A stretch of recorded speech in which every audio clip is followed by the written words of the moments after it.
하나님 아버지와 주 예수 그리스도로부터 오는 은혜와 평강이 이 자리에 계신 여러분 모두와 함께하기 바랍니다. 알베르트 까뮈의 오해라는 희곡에 나오는 이야기를 먼저 말씀드리겠습니다. 가난하게 살면서 여인숙을 운영하는 두 모녀가 있었습니다. 너무나 힘들어서 이 모녀는 남몰래 죄를 저지르기 시작하였습니다. 여인숙에 오는 사람 중에 연고가 없어 보이거나 부유한 손님이 있으면 음식에 약을 넣어 살해한 후에 시체를 강물에 버리는 일을 하였습니다. 모녀는 그런 방법으로 손님의 돈을 훔쳐서 생활을 유지하였습니다. 그러던 어느 날 부유해 보이는 한 청년이 여인숙에 찾아왔습니다. 이 청년 역시 모녀에 의해 죽임을 당하였습니다. 청년을 죽이면서 딸 마르타는 우리는 우리에게 행복과 사랑의 문을 열어줄 돈을 위해서 살인하는 거야 라고 자신을 합리화하였습니다. 청년의 시체를 강물에 던지고 그의 가방을 뒤지던 모녀는 자신들이 죽인 사람은 바로 그들의 아들이요 오빠라는 것을 알게 되었습니다. 도시에 나가서 장성하여 성공한 아들이 어머니와 누이를 행복하게 해주려고 찾아왔고 어머니와 누이를 놀라게 해주려고 자기의 신분을 숨겼던 것입니다. 절망에 빠진 어머니는 아들을 버린 강물에 투신하였고 누이 마르타는 이러한 독백을 남겼습니다. 1000명이 이 범죄에 가담했다고 할지라도 죄는 불행할 뿐이다 라고 말하고 스스로 목숨을 끊었습니다. 두 모녀는 불행한 자신들에게 행복을 가져다 줄 돈을 위해서 끔찍한 죄를 행하였습니다. 그러나 결국 그들이 얻은 것은 불안과 초조와 살인과 그리고 아들과 자신들의 죽음만 남겼을 뿐입니다. 알베르트 까뮈는 어떤 면에서 죄의 포로가 되어 지금도 허무하게 무너지는 인생들을 살아가는 세상 사람들의 실존적인 모습이 무엇인지를 보여주고 있는 것입니다. 성경의 말씀은 이 실존적인 인간의 모습을 분명하게 보여주는데요. 로마서 3장 23절의 말씀을 함께 읽겠습니다. 모든 사람이 죄를 범하였음에 하나님의 영광에 이르지 못하더니 그럼에도 불구하고 허무만 있는 이 실존적인 현실 앞에 성경은 세상 많은 사람들에게 소망을 던져주고 있습니다. 오늘 본문의 말씀이 세상을 향해 던지는 소망의 말씀입니다. 첫째로 죄로 포로가 된 자들에게 자유의 소망을 약속하고 있습니다. 본문의 1절과 2절 상반절 말씀을 함께 읽겠습니다. 주 여호와의 영이 내게 내리셨으니 이는 여호와께서 내게 기름을 부으사 가난한 자에게 아름다운 소식을 전하게 하려 하심이라. 나를 보내사 마음이 상한 자를 고치며 포로된 자에게 자유를 갇힌 자에게 노임을 선포하며 여호와의 은혜해. 아멘. 포로된 자에게 가장 큰 선물은 무엇일까요? 맛있는 음식을 주는 것일까요? 고급스러운 외제차를 주는 것이 큰 선물일까요? 포로된 사람에게 감옥에 갇힌 사람에게 가장 큰 선물은 자유입니다. 이와 같이 죄에 갇혀 있는 사람들도 마찬가지입니다. 죄에 갇혀 있는 사람들에게 가장 위대한 선물이 있다면 그것은 자유입니다. 우리는 지금 자유를 누리고 있습니다. 자유가 있다면 죄라는 것도 실존하고 있다는 것을 인식해야 합니다. 이스라엘 백성들이 이집트에서 해방되어 광야로 나왔지만 그들을 기다리고 있었던 것은 죄였습니다. 젖과 꿀이 흐르는 땅으로 들어가 가나안 땅에 들어갔지만 그곳에서 그들을 기다리고 있던 것은 죄였습니다. 먼 훗날 바벨론의 포로로 잡혀갔습니다. 그곳에서 모든 영역에 숨어 있어서 기다리고 있었던 것은 죄였습니다. 죄는 물과 양식과 우상 숭배와 결혼, 우리의 삶 속에서 곳곳에 숨어서 언제든지 우리를 속박하려고 기다리고 있습니다. 죄라는 말이 히브리어로 하마르티아라고 말씀드렸습니다. 관역에서 멀어지는 것을 죄라고 합니다.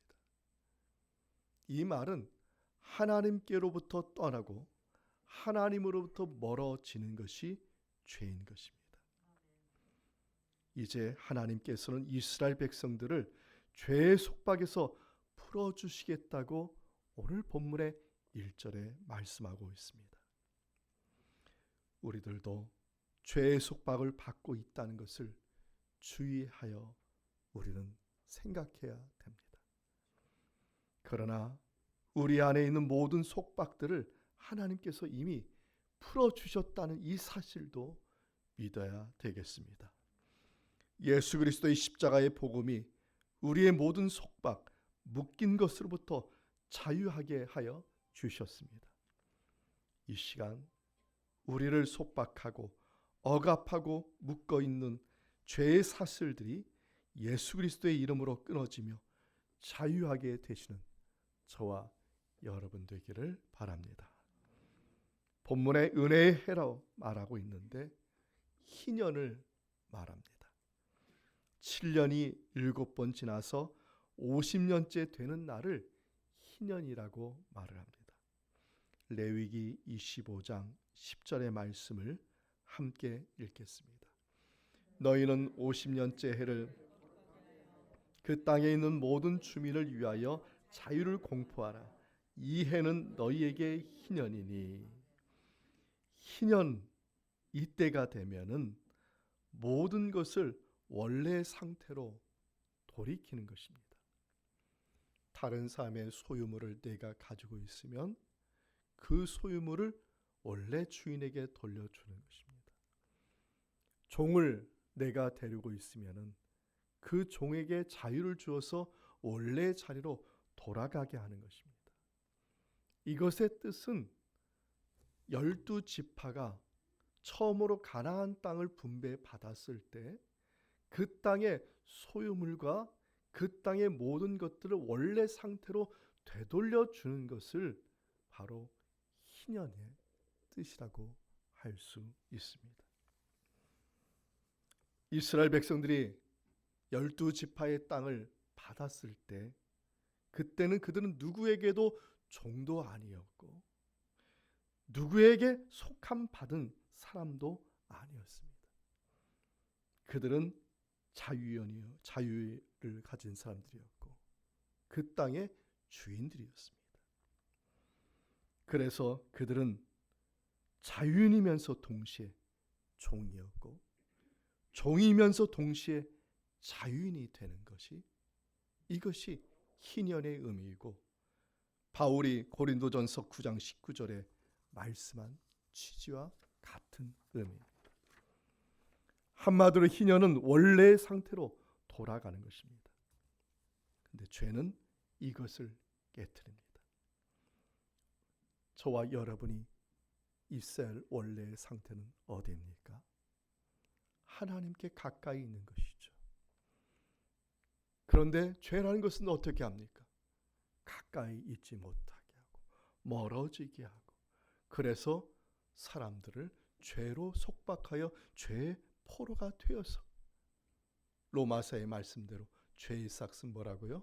사망에 이르게 하는 것 아니겠습니까? 그것이 바로 죄의 궁극적인 목표입니다. 최근 질병관리청에서 2년 전 2021년의 통계를 발표를 하였습니다. 우리나라의 손상 사망 1위가 자살로 나왔습니다. 지금 39분마다 한 명씩 자살하고 있습니다. 이게 지금 우리나라에서 일어나고 있는 일입니다. 심각한 통계입니다. 교통사고보다 더 많은 사람들이 지금 자살로 죽고 있습니다. 이게 2년 전의 통계입니다. OECD 국가 중에서 가장 높은 수치를 가지고 있습니다. 이 모든 것의 근원이 무엇입니까? 죄에 속박받고 있는 사람들의 그 끝이 무엇인지를 분명히 보여주고 있는 것입니다. 죄는 사람들의 생활 속에 곳곳에 숨어 있어서 사람들을 죄의 포로로 만들고 있습니다. 하나님께서는 죄의 쇠사슬을 끊을 수 있는 방법 한 가지를 말씀하셨어요. 진리이신 예수 그리스도가 들려지고 믿어질 때 예수의 이름으로 죄의 쇠사슬들이 끊어지는 줄 믿습니다. 요한복음 8장 32절의 말씀이죠. 진리를 알지니 진리가 너희를 자유롭게 하리라. 진리가 누구시죠? 예수 그리스도잖아요. 예수 그리스도를 믿으면 죄의 사슬들은 끊어지고 참된 자유를 받게 되는 줄 믿습니다. 이 세상에 지금 불순종의 일들이 많이 일어나고 억압당하는 사람들이 많습니다. 속박을 받으며 사람들이 많고 죄의 악습들과 폭력 속에서 사는 사람들이 지금 우리나라에 얼마나 많은지 모릅니다. 마음속에 교만과 시기와 질투와 미움과 다툼의 영에 묶여서 그것을 끊지 못하고 사는 사람들이 많이 있습니다. 이제 이러한 삶을 사는 세상 사람들과 우리들에게, 그리고 가족과 사람들에게 믿음으로 선포하십시오. 나사렛 예수 그리스도의 이름으로 선포하노니 이 시간 모든 죄의 속박들은 끊어질지어다. 믿음으로 선포할 때 저와 가족에, 그리고 내 마음을 묶고 있는 죄의 쇠사슬들이 다 끊어지고 참된 자유와 평강이 회복될 줄 믿습니다. 우리 옆에 있는 분에게 이렇게 말해봅시다. 자유와 평강을 누리십시오. 네. 죄에서 자유한 자에게 두 번째 소망은 기쁨의 소망을 본문은 약속하고 있습니다. 본문의 3절의 말씀을 함께 읽겠습니다. 무릇 시온에서 슬퍼하는 자에게 화관을 주어 그 죄를 대신하며 기쁨의 기름으로 그 슬픔을 대신하며 찬송의 옷으로 그 근심을 대신하시고 그들이 의의 나무 곧 여호와께서 심으신 그 영광을 나타낼지라 일컬음을 받게 하려 하심이라. 아멘. 본문을 보면 하나님께서 죄에 묶여 살며 슬퍼했던 자를 위로하시고 화관을 씌워주신다고 말씀하셨습니다. 오늘 3절에 나와 있는 이 시적인 이 내용들은 마치 잔치에 참여하는 사람들을 의미하고 있습니다. 화관은 아름다운 관을 말하는 것이고, 기름은 잔치에 참여한 사람들의 기름을 발라주는데 그 기름이 머리에서 뚝뚝 떨어지고 있는 것이죠. 그것을 기쁨의 기름이라 표현하고 있습니다. 잔치에 참여한 사람들에게 옷을 입히죠. 그 옷은 영광스러운 옷이죠. 누가 초청했습니까? 하나님이 초청. 예수 그리스도의 옷을 입으니 어찌 우리가 찬송을 부르지 않을 수가 있겠습니까? 그래서 그 옷을 찬송의 옷이다. 지금 이스라엘 백성들이 하나님의 그 초청의 자리에 화관을 쓰고 기름을 바르고 옷을 두르고 하나님을 찬양하며 영광 돌리고 있는 그 모습을 말을 하고 있는 것입니다. 이러한 내용들이 마침내 100년, 150년 후에 역사적으로 일어났는데, 그것이 유대인들이 70년 만에 바벨론에서 포로에서 귀환하여서 예루살렘에 입성하여 성전에서 하나님을 찬양한 것을 오늘 본문은 말하고 있는 것입니다. 우리가 교독한 시편 126편이 바로 포로 귀환을 마치고 성전에서 하나님께 찬양하는 내용인데, 오늘 126편의 말씀 중에서 1절과 6절 말씀만 우리 함께 읽도록 하겠습니다. 여호와께서 시온의 포로를 돌려보내실 때 우리는 꿈꾸는 것 같았도다. 울며 씨를 뿌리러 나가는 자는 반드시 기쁨으로 그 곡식단을 가지고 돌아오리로다. 아멘. 화관을 쓰고 기름을 바르고 화려한 옷을 입기 전까지는 그들은 포로였습니다. 바벨론에 포로 귀환한 사람들이 누군지 아십니까? 돈 많은 사람들이 아니었어요. 포로 귀환은 명령이 아니었어요. 자발적인 것이었습니다. 바벨론에서 70년 동안 장사하고 돈을 번 사람들은 그곳에 다 남아있고, 정말 갈 곳 없는 사람들, 힘이 없는 사람들, 먹을 것이 없는 사람들 대부분이었습니다.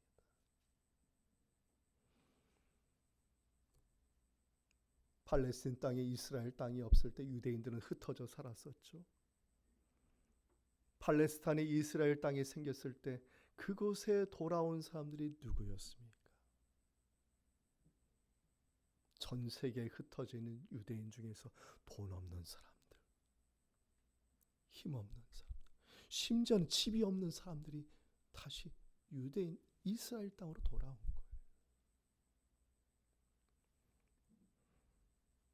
그들은 그 고난과 그 아픔과 슬픔을 무엇으로 이겨냈어요? 믿음으로 이겨난 거예요. 믿음으로 이겨나가면서 눈물을 흘린 거예요. 마침내 예루살렘에 와서, 이스라엘에 와서 그 눈물을 흘리면서 기쁨의 단을 거두게 되었다고 노래한 것이 바로 시편 126편의 말씀입니다. 항상 기뻐하라. 그러니 항상 기뻐하는 것이 아니, 그 기쁨 눈물의 기쁨. 여러분, 믿는 자의 기쁨이 그냥 기쁨이에요? 아니잖아요. 다 어렵고 힘든 상황 속에서 흘리는 눈물이고, 그 눈물 속에서 하나님께서 거두게 하여 주셨구나. 내 한 그릇 밥그릇 가지고 눈물 흘리셨던 분이 여러분 아니었습니까? 집에 돌아와서 다 잃었지만 그래도 처자식이 있어서 감사했던 분들이 여러분 아니었습니까? 여러분 세대였어요. 그 기쁨의 눈물, 그 감사의 눈물이 오늘 본문에 말한 기쁨의 기름인 것입니다.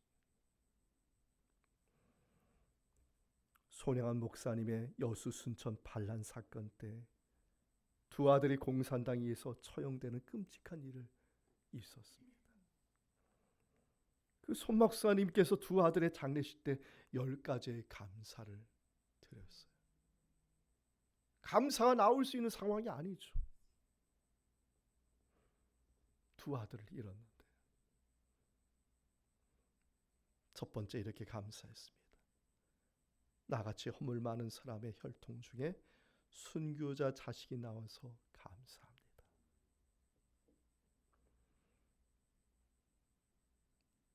넷째, 감사가 이런 내용입니다.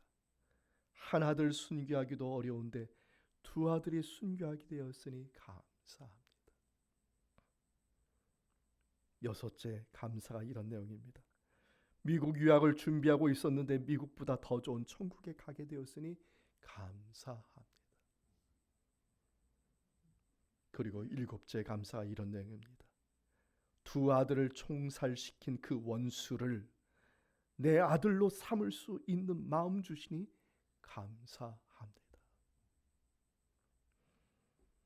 전 10가지의 감사가 물론 다 저의 미약한 신앙은 다 받아들일 수 없는데 정말 이거구나 하는 것이 무엇이냐면 일곱째 감사예요. 두 아들을 총살시킨 그 원수를 내 아들로 삼을 수 있으니 감사하다. 눈물에 감사하죠. 그 원수를 내 아들로 양아들로 삼을 수 있으니 감사하다. 인간적으로는 감사할 수 없습니다. 그 마음에 주님이 계시기 때문에. 할렐루야. 주님의 마음이 품으니. 그리스도인은 무슨 마음을 품어야 돼요? 주님의 마음, 주님의 예수님의 마음. 사랑하는 사람을 봐도 예수님의 마음, 미운 사람을 봐도 예수님의 마음, 눈에 거슬린 사람을 봐도 예수님의 마음, 내 뜻대로 행하지 않아도 예수님의 마음, 심지어는 내 두 아들을 총살시킨 원수를 볼 때도 예수님의 마음으로 보니 감사하다는 것. 그래서 항상 기뻐하라는 데살로니가전서 5장 16절의 말씀은 주님의 마음을 품은 자가 할 수 있는 감사. 이 자리에 계신 여러분, 주님의 마음을 품으시기를 바랍니다. 그 마음을 품고 보면은 나 같은 죄인 구원받은 것도 감사하고, 또 당신 같은 죄인 구원해 주신 것도 감사하고. 할렐루야. 이젠 누구를 보아도 다 감사한 것이죠. 그래야지 뭐가 틈하지 않아요? 죄가 틈하지 않는 겁니다. 하나님의 자녀라고 자유함 받았습니까? 그러면 그 죄가 틈하지 않도록 늘 주님의 마음을 품고 주님과 동행하고 주님과 함께하고 주님의 마음으로 서로 사랑하고 또한 주님의 마음으로 정말 하나님의 참된 자유와 평강을 누리는, 기쁨을 누리는 우리 모두 되기를 바랍니다. 시편 23편 4절 말씀인데 함께 읽겠습니다. 사망의 음침한 골짜기를 지날지라도 해를 두려워하지 않을 것은 주께서 나와 함께 하심이라. 두렵지 않대요. 사망의 음침한, 이 죽기 일보 직전인 것이죠. 왜요? 주님이 내 마음에 함께 하시니까. 주님이 함께 하니까 그 상황에도 나는 죄의 시험에 죄가 틈하지 않고 나는 의의 길, 주님께서 원하는 길, 주님께서 예비한 길을 갈 수가 있다는 것입니다. 주님의 마음을 품고 여러분의 아픔도 고통도 슬픔도 이겨내시고 인내하실 때 우리 주님께서 반드시 푸른 초장과 쉴 만한 물가로 인도하시는 기쁨의 단을 거두는 복을 받는 저와 여러분 될 줄 믿습니다. 우리 옆에 있는 분에게 이렇게 말해봅시다. 기쁨의 단을 거둡시다. 기쁨을 거두게 하심은 마지막으로 사명의 소망을 바라보게 하기 위함입니다. 우리의 사명은 무엇일까요? 본문 11절의 말씀을 함께 읽겠습니다. 땅이 싹을 내며 동산이 거기 뿌린 것을 음돋게 함같이 주 여호와께서 공의와 찬송을 모든 나라 앞에 소단하게 하시리라. 아멘. 믿음을 가지고 하는, 믿음을 가지고. 자연을 바라보면 여름에 무성한 가지를 자랑한 나무라 할지라도 가을이 되면 나뭇잎은 다 떨어지게 되어 있습니다. 이제 겨울이 되었습니다. 이제 남아있던 가지도 다 떨어졌습니다. 그러나 오늘 본문의 주체를 보면은 땅이 싹을 내고 가지를 내고 열매를 맺게 하는 것이 아니라 누가 하신다고요? 하나님이 하신다는 거예요. 하나님이 싹을 나게 하시고 가지를 나게 하시고 열매를 맺게 하신다는 것입니다. 이와 같이 하나님은 말씀하신 것을 반드시 이루신다는 것입니다.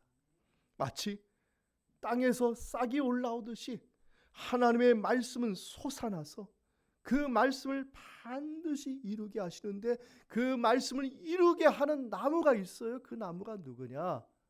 바로 저와 여러분이라. 오늘 본문에 의의 나무로 삼아 주셨다. 말씀으로 의롭게 하시고 우리를 말씀의 나무로 삼아 주시고 말씀의 가지를 내고 말씀의 싹을 내고 말씀의 열매를 맺어서 우리가 무엇을 하느냐? 하나님의 나라를 구원해내는 그러한 사명을 받았다는 것입니다. 그래서 이스라엘 백성을 70년 만에 바벨론에서 옮겨와서 예루살렘에 다시 옮겨놓은 것은 바로 하나님의 나라를 구원해내라 말씀으로 하나님의 나라를 구원해내라 다시 옮겨놓으신 거예요. 하나님은 이와 같은 사명을 우리에게도 맡기신 줄 믿습니다. 장인호 권사님께서 기도하실 때 이 성전을 주신 걸 감사한다고 기도했어요. 이 성전이 말씀의 나무가 되고 말씀의 가지가 되고 말씀의 열매를 맺어서 정말 이곳을 통하여서 하나님의 나라가 구현되고 또 하나님께 영광 돌리는, 그래서 더욱더 많은 영혼들이 구원받게 되는 놀라운 은총이 이 성전을 통해서 이루어질 줄 믿습니다. 우리는 예수 그리스도로 말미암아 죄 사함을 받고 구원받고 기쁨과 평강을 받았습니다. 여기에 만족한다면 우리도 이스라엘처럼 될 수 있음을 우리는 기억해야 합니다. 우리는 주님의 마음을 품고 우리가 있는 삶의 자리에서 말씀의 나무가 되고 말씀의 싹을 피우며 말씀의 열매를 맺어가는 삶으로 하나님의 나라를 구원해내는 제사장으로 사명을 감당할 때 주께서 이 세상을 우리를 이 땅에 심어 놓으시고 이 땅에 보내신 목적, 하나님께서 원하시는 타겟이 무엇이냐, 그것을 이루어드리는 저와 여러분의 삶과 또 가정과 우리 교회 될 줄 믿습니다. 하나님의 목적을 이루어드리고 그리고 세상에 하나님이 주시는 자유와 평강과 기쁨을 알게 하는 우리 모두가 다 되는 우리 열린문교회 성도들 되기를 바랍니다. 이 말씀의 은총이 예수 그리스도 안에서 여러분의 마음과 생각을 지키시기 바랍니다. 아멘.